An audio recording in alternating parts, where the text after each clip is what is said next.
You're locked in with the Innovators. Make sure to hit the subscribe button and click the notification bell. I did want to ask you this. I was like doing a little bit of research and looking at things, but people try to make it seem or try to push a narrative of 40 and Dre having issues. Is that true? Is that false? It was more of a competition issue. So here it is. So we from two different sides of town. So that was an automatic issue. It's North Vallejo versus South Vallejo. So and that was, from kids. That was always, it always was that, as always is that, still that. So 40 from one side of town, Dre from one side of town, both from Vallejo, both from the same area. We as artists, it was always a competitive thing, but our neighborhoods funk too. Yeah. It was fights, We had a show. In it had to be, Dre first album had to be 91. 91. We had a show in Fairfield, California. The show was E-40 and the Click. Yeah. Spice One and the 187 Faculty. Mac Dre and the Romper Room crew. Too Short and Dangerous crew. In Fairfield, out of all places. I can't make this up. I'm like, Fairfield? I can't make this up. So our whole hood, of course, that's 5 minutes from us. Our whole hood there. You feel me?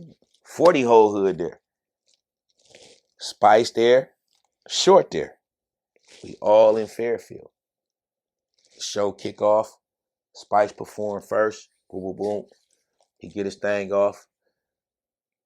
We get on next. It's Cooley on stage, Dre on stage, I'm on stage. Our DJ is named DJ Cease. So Dre had a diss record on 40 back at the time. It had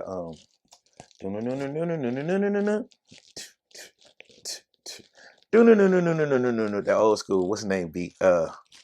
Check Yourself beat. Yeah. So, but it wasn't even Check Yourself. Actually, it's the original Africa Bambaataa. So anyway, Dre had did a diss track on 40 and beat and Lil Bruce. Back then, this one Lil Bruce was Lil Bruce and E-40 and it was family, but Lil Bruce ended up signing with this too. But back then, this one we didn't fuck with Lil Bruce at all.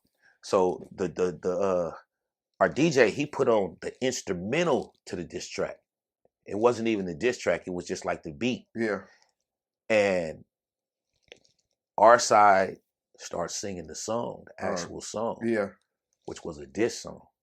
So before you know it, when that happened, the crowd, both sides of the crowd. It went up. It went up. And it was the crest against the hills. Yeah. So that was back in 90. So ever since then, it's always been Dre on that side, 40 on this side. But it's never been no personal E-40 and Mac Dre beef. It's always been subliminals going on. Yeah. But Dre went hard. Like Dre went hard and on that song, the Coco Capper, where he said names and he really dissed everybody. Yeah. 40 never really 40 responded like once he did a subliminal diss where he responded. But it wasn't never the one where when I see you, nigga, we fighting or none of that shit. Like I actually orchestrated the first song that they was ever on together. Yeah. And 40 tapped into me and he was working with his artist Turf Talk at the time. Yeah. And Turf Talk and 40 had a song called Hubba Rock and they wanted to get Dre on it.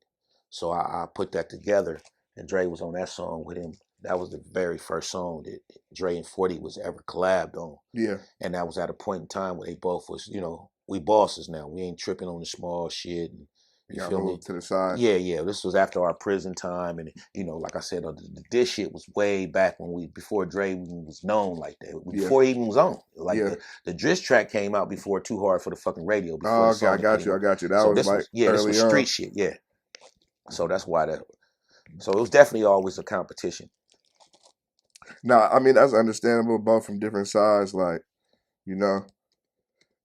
Vallejo is like, Vallejo had his own politics that, I feel like y'all were, especially like Mac Dre, but like, do you feel like before Mac Dre, people were as in tune with Vallejo and just like their impact on Bay Area culture? Dre E-40 definitely made Vallejo a game capital. We are game capital now. Like we are known to have game. Like they know that. Like okay, Yeah. there's the Bay Area for sure. We the Bay Area artists.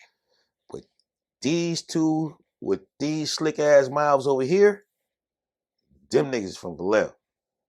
So they, and so Vallejo's definitely got a special kind of shine on it being so small. You gotta understand, bro. We a little bit bigger than this room. Yeah. You feel what I'm saying? Vallejo ain't big, my nigga. You know, it took for me to get out and really spread my wings to realize how country Vallejo would be considered the country in the Bay. Yeah. And, to an extent. You feel me? Because just for how small we are, not being where we located, but just how small. Like we just really a very, very small city, my nigga. Like, but it's so much game come out of Vallejo. And the niggas in Vallejo is so raw. It's crazy. It's like, man, like what cloth was these niggas cut from? Yeah. And that's on both sides. I'm gonna give it to it on both sides. Like it's a different cloth. Even and then with this music shit, we've always been musically inclined. Like even one of the Confunctions, my nigga. That's an old school throwback group, Vallejo group. You know what I mean? Vallejo.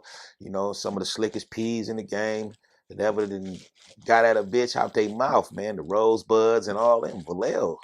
So we breed a different species for sure. Yeah.